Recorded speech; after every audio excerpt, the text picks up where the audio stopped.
Guayuseros y guayuseras, ¿cómo están? Saludos desde Puyo, ciudad de la Amazonía ecuatoriana. Soy Akanga Ubiteri Tassi, soy runa de la provincia de Pastaza por parte de mi padre e italiano por parte de mi madre. Bienvenidos, bienvenidas, welcome, benvenuti, Alicia Mushka, a Guayusa Política, un espacio que busca aportar con reflexión, análisis y opinión desde una perspectiva amazónica, incorporando el pensamiento político del Sumac Causay. Hoy tomamos Guayusa con un invitado que pertenece a América Latina entera. Claro, dice que escribe en portuñol, sin embargo, ha rondado todos los rincones de esta patria grande, de esta Abya Yala, de esta mayúscula América, de nuestro sur, en distintas campañas políticas, procesos electorales, también como generador de opinión, también de conciencia social y de conciencia política. Él es comunicador, experto en comunicación política y también en estrategia política. Por supuesto, hablamos con Amaury Chamorro, lo habíamos anunciado ya desde ayer. Amaury, qué gustazo tenerte aquí en Guayusa Política, es un gran honor. ¿Cómo estás? Bien, bueno, gracias por todo ese cariño, esa presentación. Yo diría que apenas un soldado de nuestra segunda independencia de América Latina. Ahí compañero de luchas y de trincheras de muchas compañeras y compañeros. Gracias por la presentación, por aquí estamos. Gracias. Es un gran honor, Amaury, y gracias por aceptar estar con nosotros. Tus respuestas han sido muy inmediatas. Conocemos de tu apretada agenda y realmente apreciamos mucho tu esfuerzo de estar con nosotros. Y además, esta es una Guayusa política y muy especial porque los primeros sondeos ya de un escrutinio mayoritario dan el apruebo en Chile como victorioso contundentemente, y esa es una segunda victoria para la patria grande aquí, para nosotros y nosotras progresistas de izquierda. Así que, pero bueno, al margen de aquello, Amaury, empecemos a tomar guayusa, como siempre digo yo a mis invitados y a mis invitadas, ¿no? Repito, es un gusto y un honor tenerte aquí. Tú tienes mucha experiencia en pensar campañas políticas y también acompañando procesos electorales y de campaña. Sin embargo, para nosotros, los simples mortales, no podemos pretender que entendemos de principio a fin lo que es una campaña política, ¿no? Quizá haciendo un poco de historia, Amaury, ¿cuándo se empieza a llamar campaña política a lo que es una campaña política? Cuando hablamos de campañas políticas, ¿a qué nos referimos y tal vez cómo han cambiado, ¿no? Bueno, en realidad la comunicación política como la conocemos hoy en día nace a partir de la Segunda Guerra Mundial. El primer gran estratega en comunicación política que conocemos hoy en día es Goebbels, es el ministro de propaganda de Hitler, ¿no? Que fue su coordinador de campaña, que utilizó todas estas herramientas que nosotros conocemos. Claro, no había redes sociales en ese entonces, pero existía la radio, existía el cine. Ya de alguna manera comenzó a instalarse en toda la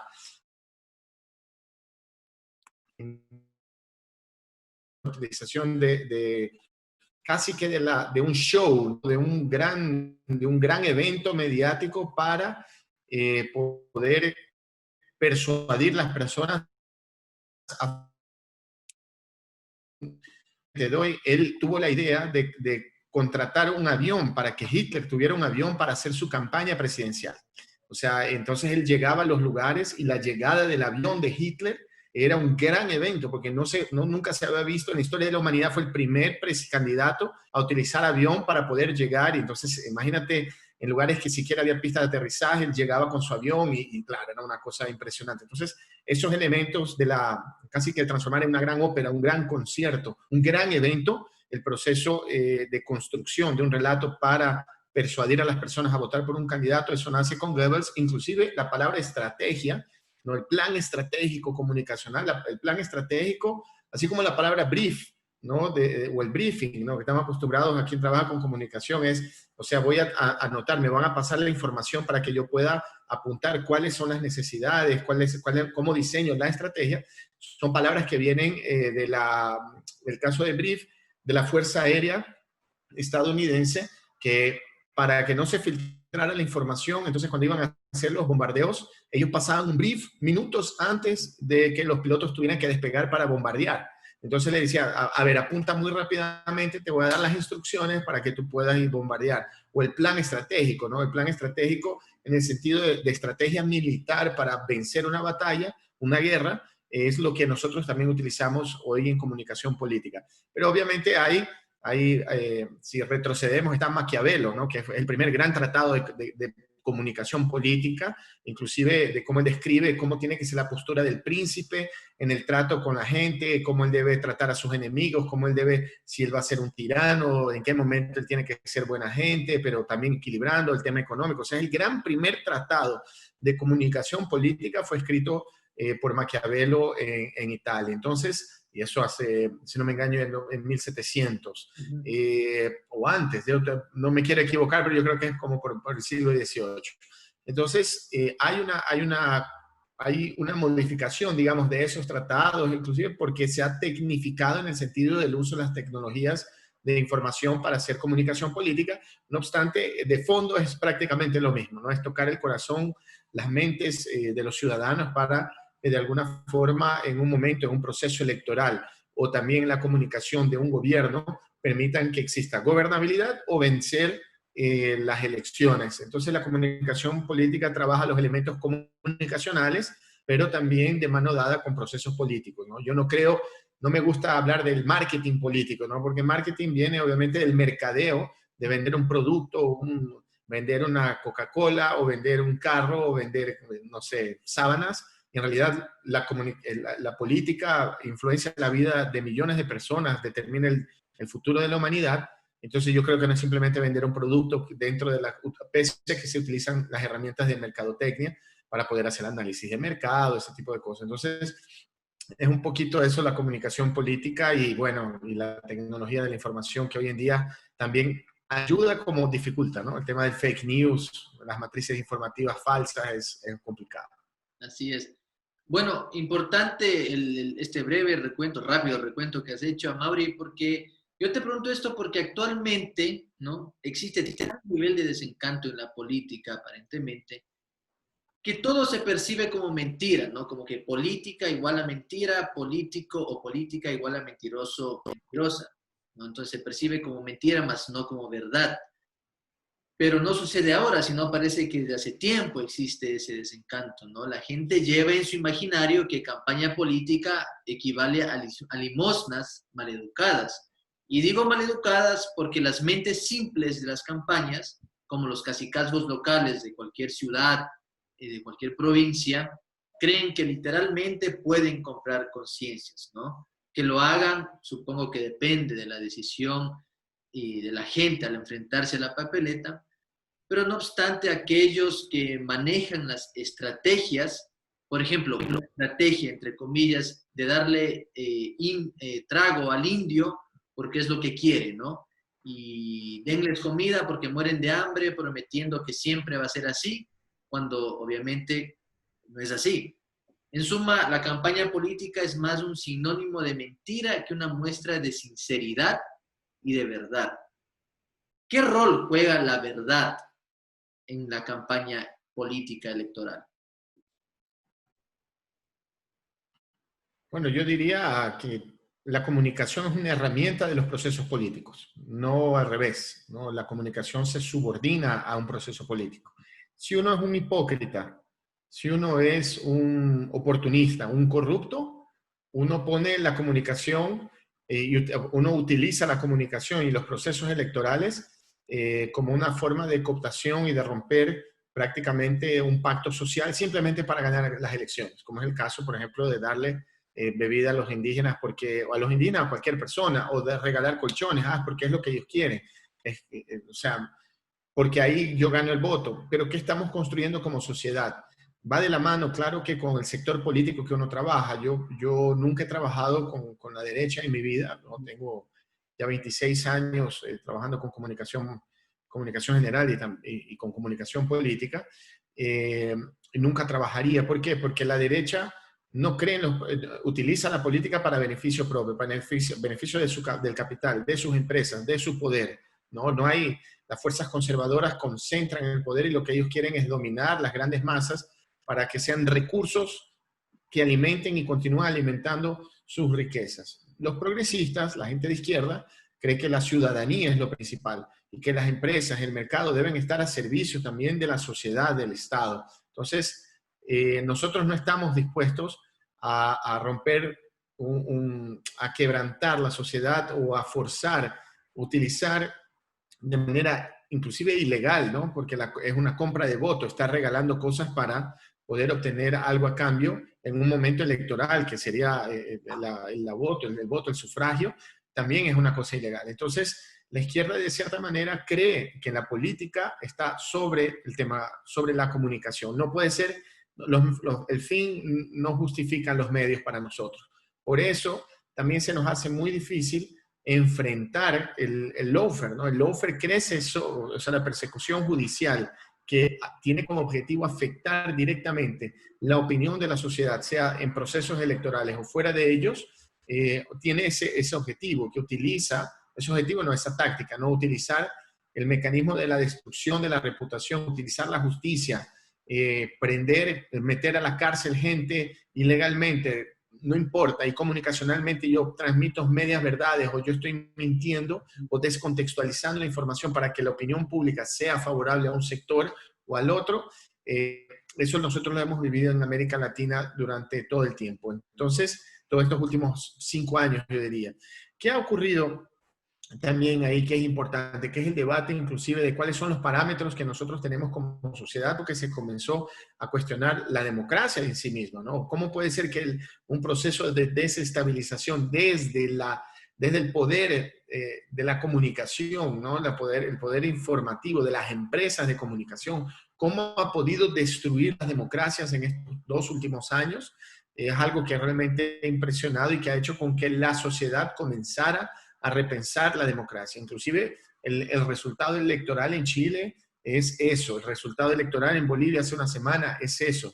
El liderazgo de las encuestas por parte de la revolución ciudadana, ¿no? Del progresismo ecuatoriano, también es resultado de ese proceso de enfrentamiento de la sociedad que, pese a haber sido confundida, yo digo secuestrada por las empresas de comunicación a través de un proceso que no es informativo, sino por detrás de las empresas de comunicación existe una estrategia de comunicación política que influencia directamente su perfil editorial, a quién entrevista, cómo la entrevista, qué preguntas hace, cómo yo construyo los reportajes, todo eso no es simplemente con una actitud o cumpliendo la deontología, ¿no? Su función, su ética y las normativas de la Ley Orgánica de Comunicación para poder informar a la ciudadanía. No, ellos se transformaron en una herramienta política de un sector específico. Entonces, esa matriz informativa mentirosa, obviamente quiere confundir a la ciudadanía, secuestrar su percepción para a raíz de eso que la ciudadanía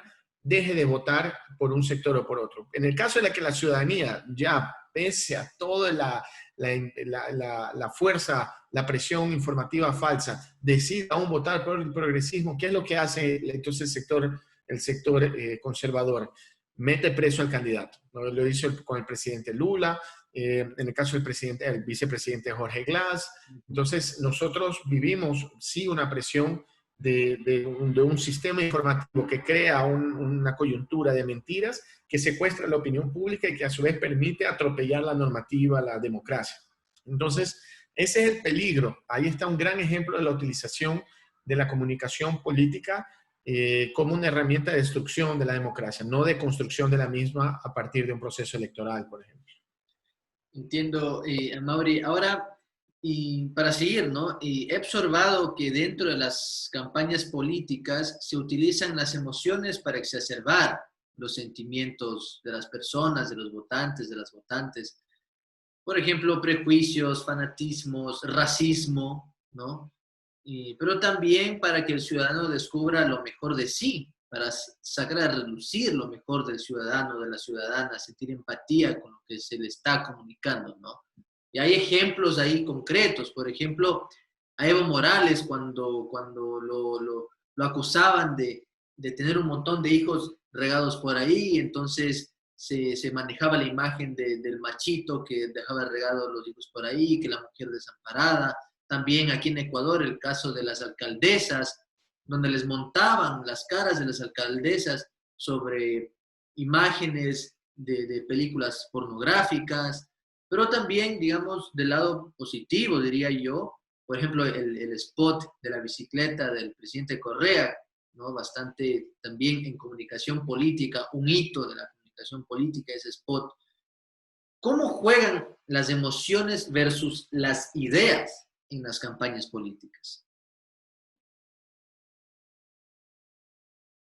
Mucho un poco a grandes rasgos, ¿no? Si te pudieras explicar ahí, se utiliza tanto la racionalidad como la emocionalidad, ¿no? Y ahí se subdivide, inclusive la utilización del miedo, ¿no? La generación del miedo en la sociedad te permite también crear condiciones para vencer una elección. O sea, acuérdate lo que hicieron durante la elección anterior, que hablaban de que el correísmo que el presidente Correa había liberado el consumo de drogas entre los jóvenes, pese a que era mentira. Acuérdate cómo hablaban del tema de Odebrecht, el caso de Odebrecht, pese a que era mentira. Entonces, la utilización de los sentimientos en el sentido de generar o miedo, a veces inclusive hasta más eficiente que generar la sensación de la esperanza, ¿no? Pero si tú escoges una campaña, y acuérdate también el caso de Ecuador, cuando durante el gobierno del presidente Correa, en la campaña del gobierno hablaba mucho de los resultados, los logros, ¿no? Tantas mil kilómetros de carreteras construidas, tantas escuelas del milenio. O sea, eso trabajaba también muy fuertemente con la racionalidad en el sentido de tangibilizar los logros de la gestión de la revolución ciudadana, sin perder esos momentos maravillosos realmente de la comunicación política, que fue el caso del spot de la bicicleta, inclusive la canción de despedida del presidente Correa. Entonces, en ese momento, claro, lo que tienes que evaluar es específicamente qué es lo que se necesita para poder transmitir mejor la información, cómo puedes persuadir mejor a la ciudadanía al momento de comunicar con un ambiente político, social, económico específico. O sea, tienes que saber que hay momentos específicos que tú trabajas, qué tipos de sentimientos, cuál es el mensaje que tú quieres dar. No es una cosa lineal que todo el tiempo yo digo lo mismo. En realidad se construye, ¿no? La comunicación es un gran mix. Hablamos inclusive cuando se hace la planificación de medios, hablamos de mix de medios, ¿no? Por eso se trabaja, por ejemplo, en la publicidad con radio, con televisión, con redes sociales, con vallas en las calles, con publicidad, qué sé yo, en un sitio web, en una revista, en un periódico. O sea, yo compongo un relato, o algunos dicen el storytelling de la campaña que yo quiero, o sea, contar la historia a través de diversos medios que me permiten cercar, o sea, llegar a la ciudadanía de manera más amplia y contar todo. Pero yo te digo, para mí, yo tengo una hipótesis que es el gran volumen de producción de fake news y el impacto de la comunicación digital, no solo en los procesos electorales, pero en la democracia en sí, ha forzado que la izquierda, que siempre ha tenido amplio apoyo popular, logre reconectarse con la ciudadanía no dependiendo de mediaciones. ¿Qué quiere decir? O sea, para que yo pueda hablar con los amplios sectores indígenas, yo no puedo depender de una radio, yo no puedo depender de la televisión, no puedo depender del WhatsApp y del Facebook. Yo tengo que ir a la casa de ellos a hablar con ellos. Yo tengo que estar en las plazas públicas, tengo que estar en los mercados, en sus trabajos. Yo tengo que volver a las calles. ¿Por qué? Porque, por ejemplo, en el caso de las redes sociales, las empresas como el Facebook, Twitter, Google, ellos por detrás de ahora lo que la gente nos está viendo, existe lo que conocemos un poco del tema, son los algoritmos, o sea, son los códigos que se escriben en la computadora, así como la película Matrix, para quien ha visto Matrix, ¿no? Cuando van los códigos fuente de la Matrix que se ve en la pantalla de la computadora, inclusive es una película, la 1, la recomiendo para entender lo que estamos hablando, permite de alguna manera los códigos que la ciudadanía vea o no lo que nosotros estamos transmitiendo. No es una cosa, no es porque yo entro vía Facebook Live que la gente, todos los millones de seguidores lo van a ver, independiente del volumen de seguidores que yo tenga o la cantidad de gente que lo replique.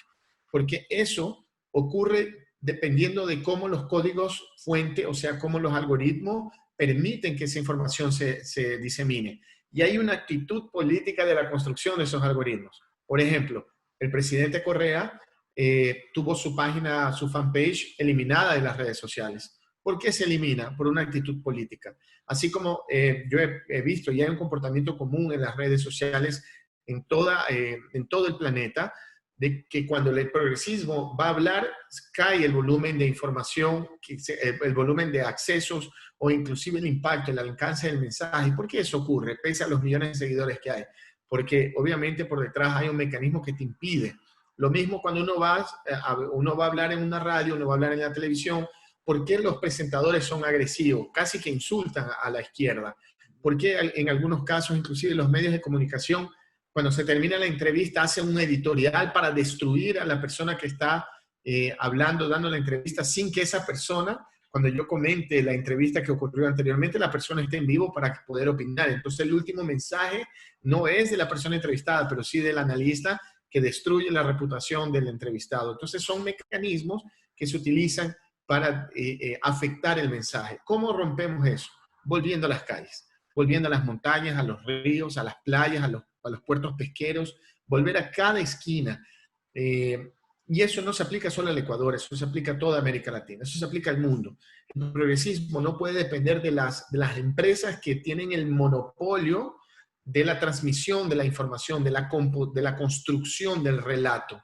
Esas empresas responden a grupos económicos. Entonces, ¿cómo puede ser que nosotros dependamos de nuestros propios, no diría enemigos, pero cómo puede ser que nosotros dependamos de nuestros contrincantes, digamos, o aquellos que están compitiendo con nosotros para poder comunicarnos? No, debemos entonces bypassear ese proceso. ¿Cómo? Yendo a las calles. ¿Es más difícil? Sí. ¿Es más caro? Puede ser que no. ¿Se necesita más tiempo? También se necesita, pero se necesita organización social, política, sí, también. Pero eso obliga a que nosotros, y eso es parte de un proceso de comunicación política. La comunicación política no depende de la mediación de un canal de televisión, de la radio o de Facebook. La comunicación política también se utiliza de las herramientas de la conversación. Yo siempre digo del tú a tú, ¿no? Cuando uno logra organizar la militancia, organizar el partido, organizar el voto duro, para salir a las calles a pedir un voto, o también salir a las calles a apoyar un gobierno, o salir a las calles a resistir en contra del FMI. Eso todos son mecanismos que pueden ser utilizados por la comunicación política. En algunos casos son espontáneos, ¿no? Como fue el caso de las marchas del año pasado, en octubre, donde no hubo una organización política por detrás, que simplemente la ciudadanía salió a las calles a reclamar por el tema del FMI, y después de algún tiempo, cuando ya las calles, el país estaba paralizado, es que algunas organizaciones sociales quisieron capitalizar, ¿no?, esa percepción de que, wow, qué gran movilización, como que si ellos hubieran sido los artífices, ¿no? En realidad ellos se subieron después. Entonces, el mecanismo principal ahora, por el volumen de información falsa y porque sabemos que las empresas de mediación acaban afectando nuestro mensaje, es ir a las calles. Y eso es invencible. O sea, cada esquina ocupada es una esquina que va a permitir el diálogo y más que todo, no solo el diálogo de llevar la información, pero sí la construcción concreta de una relación que va a permitir resistir a las intempéries de la política, a la violencia política, a la persecución. ¿Por qué? Porque se crean lazos de confianza entre los movimientos sociales que apoyan una causa y la ciudadanía desorganizada. Y ese es es un importante mecanismo que yo creo y estoy seguro que tiene que ser explorado, porque ya hemos visto en el caso del Ecuador, y disculpa extenderme tanto en la respuesta, pero ahí te paso la palabra, en el Ecuador, en la campaña por el no, la campaña de por el referendo, ¿no?, o la consulta que hubo en el Ecuador, ¿qué ocurrió en ese momento? Se hizo la campaña publicitaria espectacular, pero el CNE se retrasó un mes para entregar los recursos para el no. Después de entregar los recursos, escasos recursos, se produjo se produjeron los spots publicitarios y se mandaron al CNE para que el CNE los apruebe. El CNE demoró en la aprobación y los denegó. Se tuvo que hacer algunos cambios. Se lo presenta de nuevo. El CNE lo aprueba. A partir de eso se le entrega a los medios de comunicación para que se los puedan exhibir. Algunos medios de comunicación se denegaron. Entonces, no puedes depender nuevo, porque eso va a pasar de nuevo. En ese momento, el presidente Correa tenía una fanpage y era, era el político más influyente del Ecuador. Y ahora, ¿qué pasa? No tiene más fanpage. Hace menos de una semana, Andrés Arauz, menos de una semana, no, hace una semana, suspendieron por 12 horas la cuenta de Andrés Arauz en Facebook. Entonces, si ellos tienen ese poder, nosotros no podemos depender. O sea, tenemos que ir a la calle. Claro que necesitamos del spot, claro que necesitamos construir un relato, una imagen, un mensaje poderosísimo, pero la construcción y la movilización social territorial es tan o más importante que la televisión, porque es a través solo eso va a crear realmente un lazo emocional que va a permitir buscar ese voto indeciso o que la izquierda quiera vencer las elecciones. Y ahí está el ejemplo de Bolivia, ahí está el ejemplo de Chile. El ejemplo de Chile es fabuloso. La misma cosa, las manifestaciones de octubre del año pasado que desembocan ahora en la constituyente, fue una movilización absolutamente ciudadana, difusa, no hay ningún partido político por detrás, no existe ninguna organización social por detrás de las movilizaciones, nadie capitalizó, dijo, no, fuimos nosotros que organizamos, nadie se transformó en vocero, no había un vocero de las marchas, no hay un vocero de la constituyente, y se ganó, se logró que el gobierno, este gobierno fascista de Piñera, un gobierno que es la continuidad de Pinochet, tuviera que aceptar la realización de una constituyente. Eso no se hizo ¿con qué? Con spot publicitario, con redes sociales, con pauta en Facebook. ¿Qué es lo que logró esa movilización que hoy dio la victoria? El pueblo en la calle. Punto. Pare de contar. Entonces, eso es lo que tenemos que también entender los movimientos progresistas de América Latina, de constantemente movilizarse para crear esa gran acción que es la red social, es el concepto de la red social, es hacer un Facebook de a pie con la ciudadanía en las calles, ¿no? Es más o menos, eso es lo que yo creo como una hipótesis que es muy importante cambiar la forma de pensar.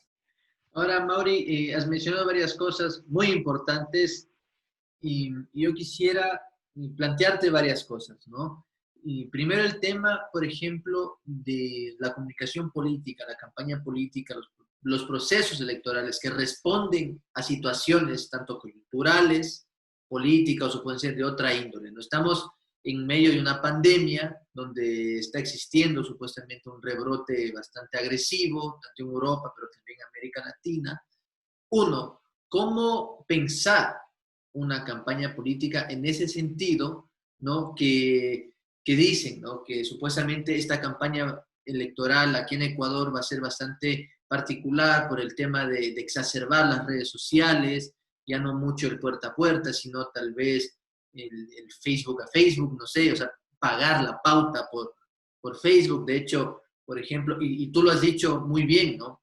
A pesar de aquello, se necesita el encuentro personal, el cara a cara, y esta pandemia yo creo que ha demostrado que se necesita el contacto personal, el contacto visual, y físico, ¿no? De un abrazo, un apretón de mano, inclusive una conversación. Pero, por ejemplo, vemos que el candidato que más pauta ha pagado en redes sociales, en Facebook, es, por ejemplo, el banquero Guillermo Lasso, ¿no?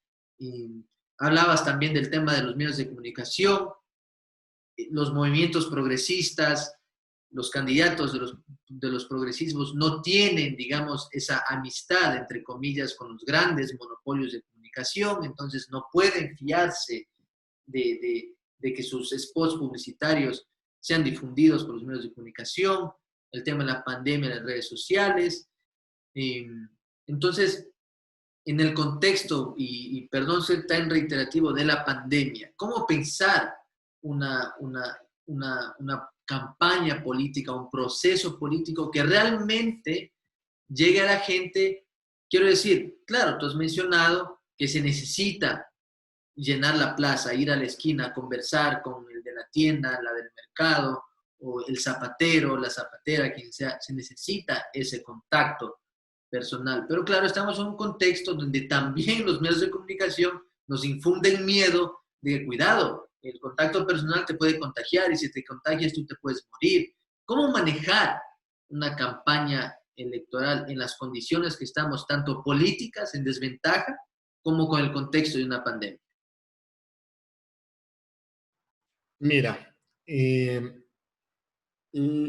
una campaña electoral tiene, no, las campañas no son iguales, ¿no? Ni para o sea, nosotros los progresistas, las últimas elecciones municipales con esta elección, o como fue 2013 o como fue 2016, las condiciones siempre cambian, entonces las estrategias siempre van a cambiar y siempre tienen que ser adaptadas.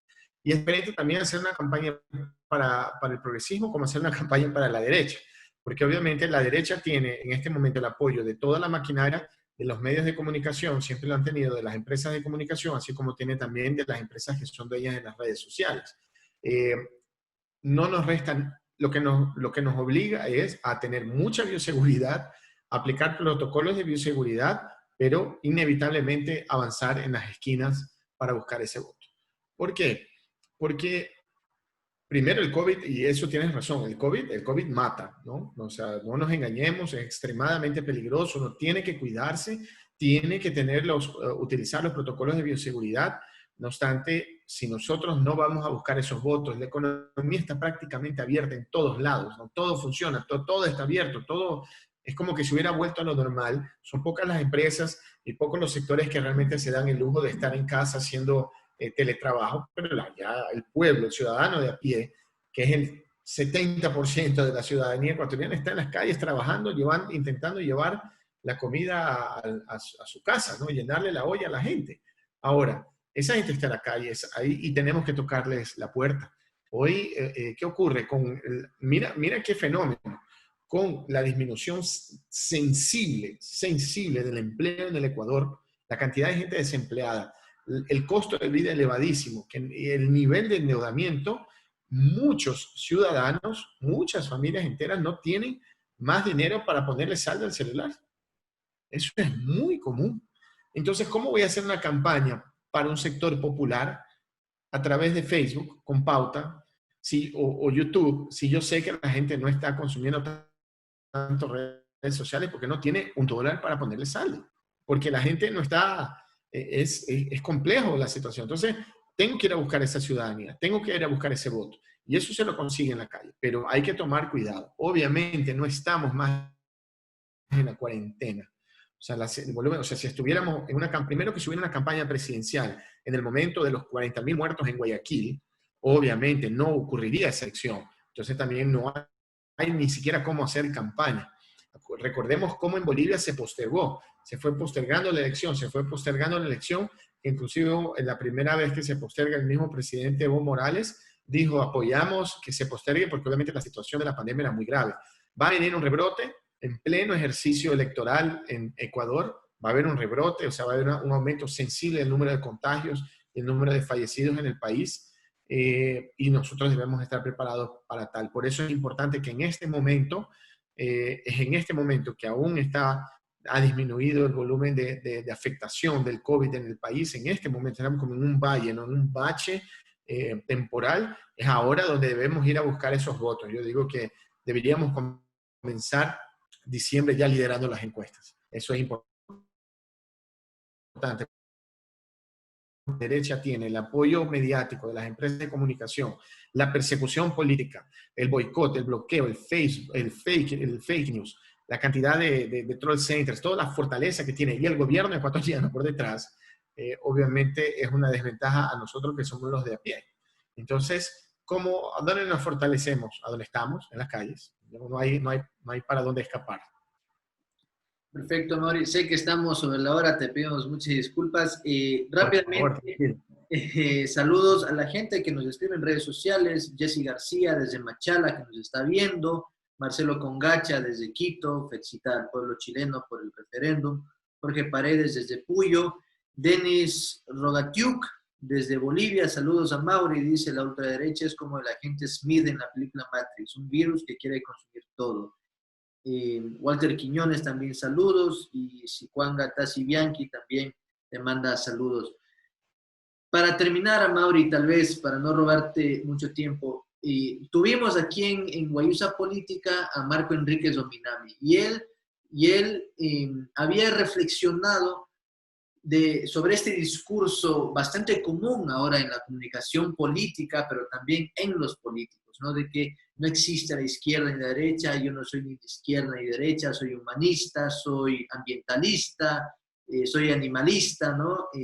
Apelando a muchos, digamos, derechos o tal vez a muchas muletillas para evitar, para hacer feliz a todo el mundo, como quien dice, cosa bastante imposible en la política, ¿no?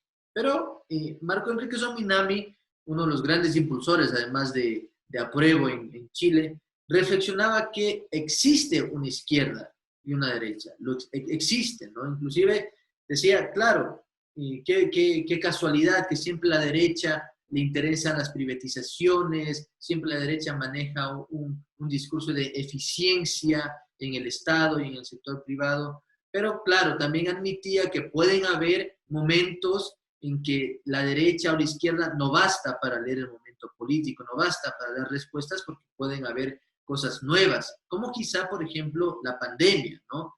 La pandemia, por ejemplo, tal vez izquierda-derecha pueden, desde sus trincheras,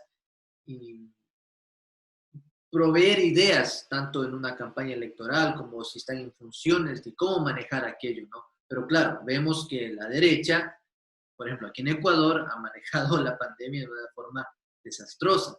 Ahora, estamos en un contexto de campaña política, de procesos electorales. Existe dos cosas. Existe la izquierda y la derecha para ti, Mauri, y en ese contexto, en ese sentido, en esta situación tan vulnerable quizá, cómo manejar una campaña desde una visión progresista de izquierda y quizá desde una visión de derecha, ¿no? O sea, ¿cómo funciona aquello? Porque existe una izquierda y una derecha, eso existe. ¿Cómo tú describirías ese discurso en este contexto de la pandemia?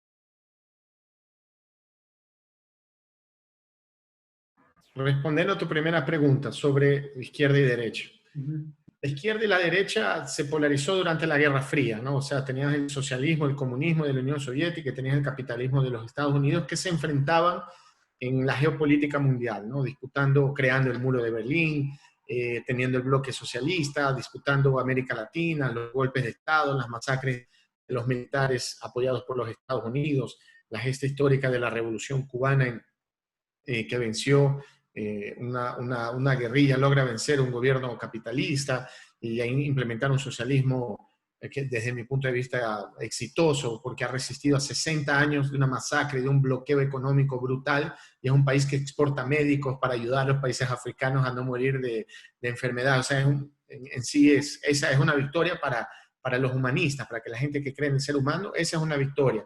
Para los otros, lo que ellos creen una victoria es que exista McDonald's en las esquinas de nuestras casas. Entonces, ¿qué es lo que yo te diría? Existe, sí, la izquierda y la derecha, pero a partir de la caída del muro de Berlín, vence ese relato la derecha, el capitalismo mundial, ¿no? Entonces, existe a partir del año 89 una gran presión a través de la construcción de la industria cultural, de la construcción de las conciencias, donde fue poco a poco arrinconando las derechas, las izquierdas, e inclusive haciendo con que algunas izquierdas y algunos partidos comunistas, por ejemplo, dejaran de existir en los países, cambiaron sus nombres. Ese cambio de nombre tiene una representación simbólica importante, porque no es que ellos denegaban el comunismo, no es que ellos denegaban el socialismo, sino que ellos no querían más utilizar la palabra comunista porque había un gran rechazo en las sociedades donde el relato capitalista había vencido, ¿no? Pero inclusive recordemos que en los años 40, 50, en América Latina, las fuerzas populares comenzaron a ganar elecciones, culminando en la victoria del presidente Allende, Salvador Allende, en Chile, que fue el primer presidente socialista electo democráticamente del planeta. Y a él lo asesinaron e instalaron una dictadura, porque vieron que la izquierda estaba ganando elecciones, que la izquierda tenía apoyo popular, que el Partido Comunista era uno de los más grandes y más antiguos partidos en toda América Latina. Entonces, ¿qué es lo que se hizo? Se masacró primero, asesinando realmente a las personas, desapareciéndolas, y a partir partir de eso se inicia un proceso de asesinato de la reputación de la izquierda. Se cae el muro de Berlín y ahí vence, lo que te digo, se instala el relato capitalista. Entonces, de cierta forma, la izquierda tuvo durante algunos años, más de una década, escondida, siendo también masacrada por el neoliberalismo. Poco a poco se comienza a conformar una nueva gesta histórica de lo que se llama el progresismo, que es una izquierda que tiene una visión de convivencia, digamos, mejor con el capital. No es más esa izquierda que deniega el capitalismo, la propiedad privada, que viene del pensamiento de Carlos Marx. Entonces, es una sociedad que entiende la necesidad de la convivencia del Estado con el mercado, pero el Estado como una gran fortaleza, no solo para la obligación del cumplimiento de los derechos humanos, pero también para protegerlos, para también fiscalizar al mercado financiero, por ejemplo, para no permitir los asaltos, los robos de la banca contra la sociedad. Entonces, un Estado fuerte, un Estado duro, pero conviviendo armónicamente con el mercado. El capitalismo, el comunismo venía para destruir el mercado, destruir la propiedad privada y transformar todo en un bien de todos, ¿no? Entonces, ese es un marco importante. Claro que existe izquierda, claro que existe derecha, pero esa industria cultural de la derecha lo que ha hecho es decir, mira, es todo igual, izquierda y derecha son iguales, ambos son corruptos, ambos no cumplen con lo que prometen, ambos actúan para beneficio propio, ambos lo que quieren es ganar dinero y tener su puestito. Entonces la ciudadanía que tenía la izquierda, que es izquierda que ha resistido a la violencia, al asesinato, que siempre ha sido dirigida por gente humilde, peleadora, que está en la calle, que ha sido un ejemplo de luchas, de conquista social, se la han posicionado como que si fueran iguales a los de la derecha. O sea, es como decir que si Tránsito a Maguaña es lo mismo que el Nebot. O sea, eso es lo que ellos están intentando decir. Entonces, ¿para qué? Para que la sociedad diga, no, entonces nosotros necesitamos lo que dijo Marco Enrique Jominami, gestores, no políticos, gestores, porque ellos vieron que no había forma de ganar elecciones contra el progresismo. Entonces, ellos también no deniegan la necesidad de cubrir las necesidades, el Estado de Derecho, el medio ambiente, la agenda LGBTI. La derecha comenzó a cooptar ese relato. Entonces lo que dicen, mira, no importa si es de derecha o de izquierda, lo que importa es que se cumpla, que se haga, que sea ejecutor. Pero en realidad ese es un relato de la derecha. Y quien vence elecciones ahí son candidatos que vienen del sector empresarial, que vienen del sector de decir, no, yo no soy político, yo no quiero ser político, pero estás disputando la presidencia de la República. ¿Cómo que no quieres ser político? Claro que eres político. El hecho de negar la política ya es una actitud política, ya es una posición. Entonces, la izquierda yo creo que es importante en este momento también salir del closet. O sea, yo creo, estamos en una fase de transición. Existen ciertos sectores que comparten los valores de la izquierda, los derechos humanos, la igualdad de oportunidades, las becas para los jóvenes, la protección del medio ambiente, salarios justos, cumplimiento que se pague del servicio social, que la gente tenga educación gratuita, salud gratuita de calidad. Eso no es que son los valores de la izquierda. Esa es la agenda de la izquierda, esa es la propuesta de la izquierda. La gran mayoría de la sociedad está a favor de la agenda de la izquierda, pero la presión mediática, la presión por parte de las empresas de comunicación, de las redes sociales y también el discurso, es decir, mira, nosotros no denegamos eso, es más, nosotros también lo defendemos, pero nosotros no somos de izquierda, pero también no soy de derecha. ¿Por qué? Porque la ciudadanía sabe que la derecha es esto, es la muerte en el COVID, es la masacre de los carabineros en contra de los jóvenes que salieran a las calles, es el golpe de Estado en contra de Evo Morales, es el golpe de Estado contra la presidenta Dilma Rousseff, es la persecución en contra del presidente Correa. Esa es la derecha. Entonces la derecha lo que quiere es no parecer ser de derecha. Entonces deniega ser de derecha, pero también no quiere asumir la izquierda. Entonces ellos crean una tercera vía que es el gran gestor. Pero eso es mentira. El gestor, tú no puedes gestionar un país como si fuera una empresa. Eso es una locura, no existe, eso es imposible. No, es que hay que ser eficiente, pero ser eficiente también es ser revolucionario, porque cumplir las metas, cumplir con el pueblo, cumplir con una agenda propuesta en un programa de campaña, obviamente es una agenda revolucionaria, también porque estamos en un estado burgués, liberal, o sea, y que llega un gobierno progresista, como fue el caso del presidente Rafael Correa, haber construido 11 eléctricas en 10 años es una locura, es impensable, eso es revolucionario, y eso es eficiencia. Entonces, la ciudadanía no se puede confundir. Ahora, pero también la izquierda tiene que salir y asumir su rol. No, no hay que tener vergüenza, porque el momento en que nosotros comenzamos a guardar nuestras camisetas en los cajones para no vestirlas porque nos da vergüenza o nos da miedo, nos vencieron. Nos vencieron, porque nos vencieron la cabeza, nos vencieron la conciencia. Entonces, si yo soy correísta, yo me voy a poner la camiseta con el presidente Correa. ¿Cuál es el problema? Yo tengo que poder dialogar con las personas. Hay que tener cuidado en los momentos electorales porque dicen, mira, si radicalizamos mucho, dejamos de dialogar con la ciudadanía, con ciertos sectores que están más distantes de nosotros. Eso es verdad. Hay que tener cuidado en no radicalizar nuestro discurso. Pero eso no quiere decir que tenemos que arrodillarnos o tenemos que escondernos para poder dialogar con los otros sectores. Todo lo contrario. Debemos, a través del orgullo de nuestras posiciones políticas, de la conciencia de defender nuestras posiciones, iniciar un proceso de diálogo con los otros. Lo que no podemos es romper ese puente que hay para dialogar con los otros sectores, ¿no? Entonces, ahí respondiendo extensamente la primera pregunta. Lo segundo es muy distinto hacer campaña siendo de izquierda y siendo de derecha, porque las condiciones son absolutamente adversas.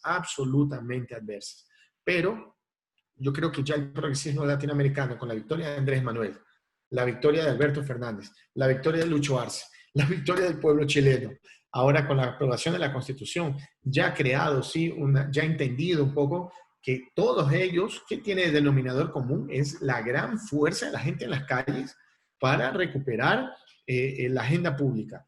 Porque, por ejemplo, el presidente Andrés Manuel tuvo 2 elecciones robadas. Se la robaron públicamente. Históricamente es reconocido que se le robaron las elecciones.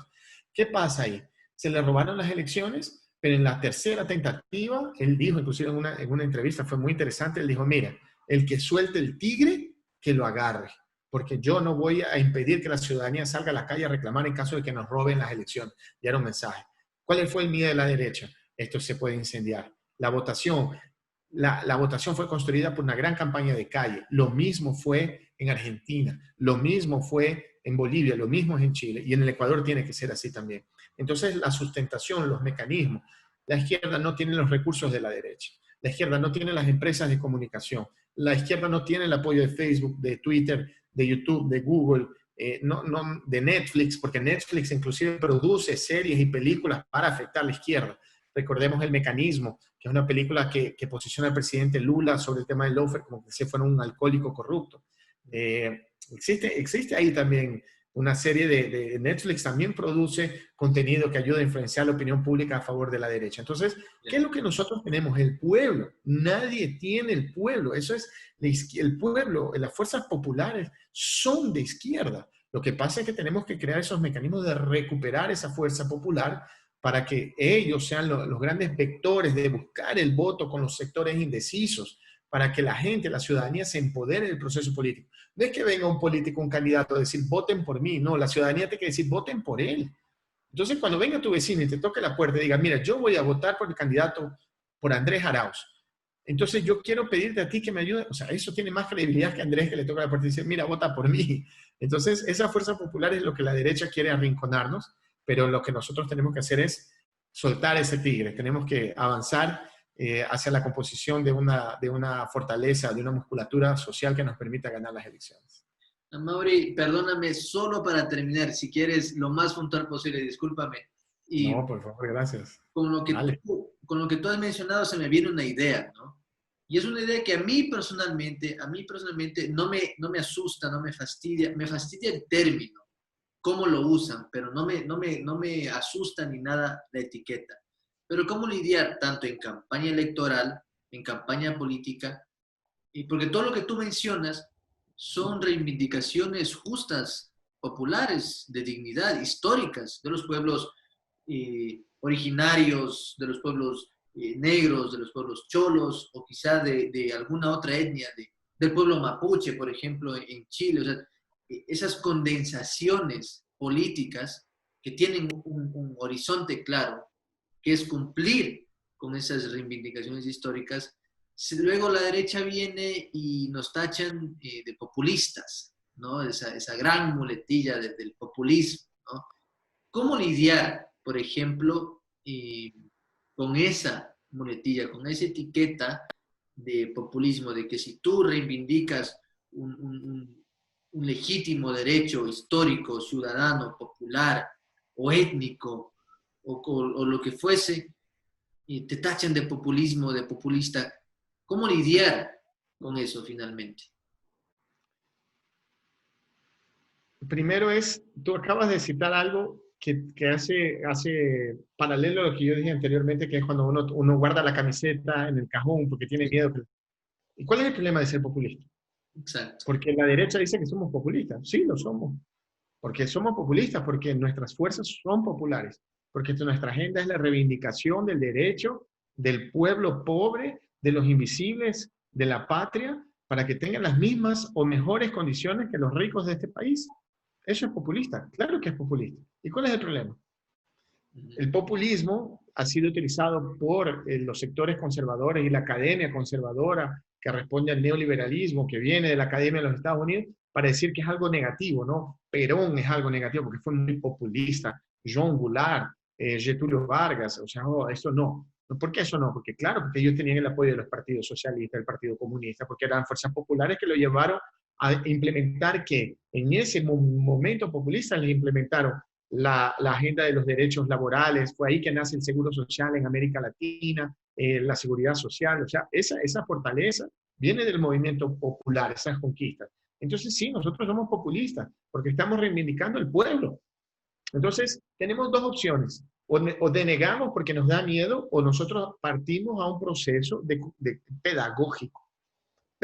Yo diría que más que dejar a un lado, deberíamos dejar a un lado, perdón, las estrategias de marketing político para utilizar Paulo Freire, para utilizar un proceso de construcción de educación popular, porque tenemos que educar políticamente a la ciudadanía, no podemos comunicarnos con la ciudadanía. Comunicarnos que yo mando un mensaje para que vote por mí, se acabó la elección, yo digo chao. No, el proceso de construcción, de educación, de formación política, tiene que ver con un proceso de desconstrucción, por ejemplo, de un concepto tan importante mal utilizado. Entonces, nosotros debemos cada vez más crear esos procesos pedagógicos para la formación de las conciencias. Y eso, ahí están los mecanismos que yo utilizaría de la comunicación política, ¿no?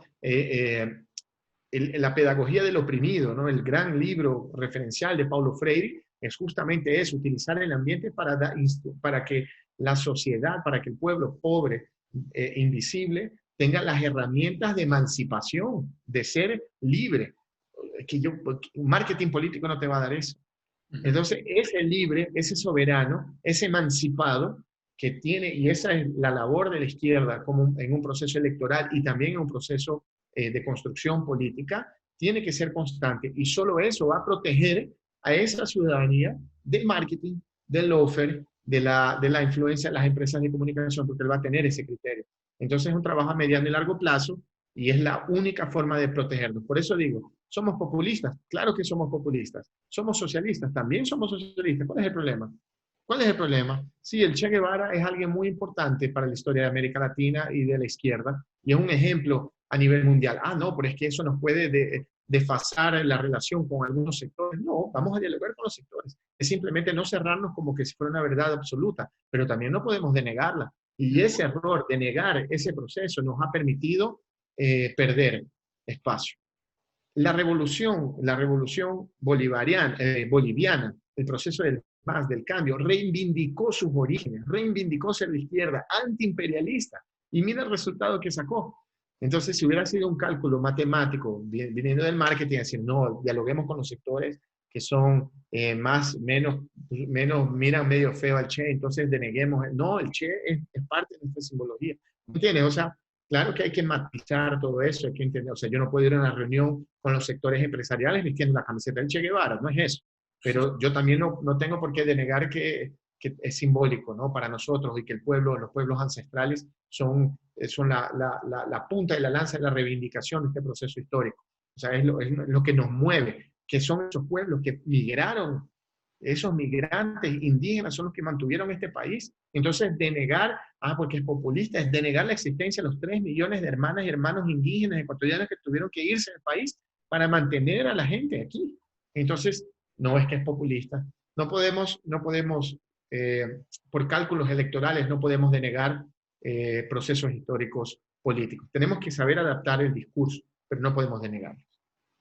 Amaury, realmente muy esclarecedoras tus reflexiones, realmente aportan muchísimo al debate en estos tiempos bastante álgidos y violentos de la política, ¿no? Al margen de esta pandemia, son violentos no solo en materia física, de represión brutal policial como en Chile, como en Colombia, aquí en Ecuador aquí en también, Ecuador. sino violentos también por el discurso, por los discursos que tú también has desgranado, creo yo, muy claramente en este diálogo. Realmente agradecemos muchísimo tu muy buena predisposición por haber estado con nosotros aquí en Guayusa Política, un espacio nuevo de comunicación política, contrahegemónico, lo llamo yo siempre, ¿no? Porque hay que romper el cerco mediático por donde más se pueda.